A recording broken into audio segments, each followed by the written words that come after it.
Ако се чудите как да разнообразите предстоящите почивни дни и как едновременно с това да се оттърсите от стреса, нашето предложение е да опитате някои от традиционните китайски методи за релаксация. Вижте повече в следващия репортаж. В човешкото тяло има над 1000 точки, които изпълняват ролята на малки прозорци за поглъщане и отделяне на енергии. Акупунктурата е основен метод в китайската медицина, който регулира кръвообращението чрез обождания с игли. За по-добър резултат се използват и мокси – пелинови пури, приготвени от различни билки, които чрез тлеенето си отдават топла ян енергия. Доктор Димитров демонстрира и специална техника, изпълнявана рядко в България. Всякакви заболявания могат да се лекуват в начален стадий.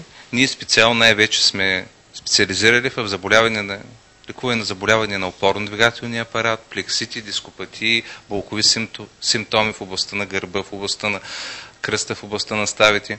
Китайските лечебни техники могат да ви помогнат да откажете цигарите, да се справите с безсънието и опънатите нерви и да постигнете най-търсения ефект за сезона – да отслабнете.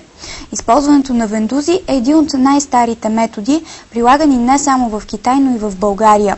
Оригиналните вендузи са дървени, но най-разпространени в момента са стъклените. Лечебният резултат се дължи на силния приток на кръв, предизвикан от вакуума. След процедурата кожата става по-еластична, а човек се чувства тонизиран. Така се чувстваш после отпочинал, а пък едновременно с това имаш и доста повече енергия.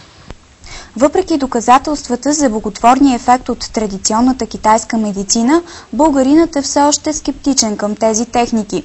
Трябва да се работи много, за да се спечели доверието му, добави доктор Йорданов.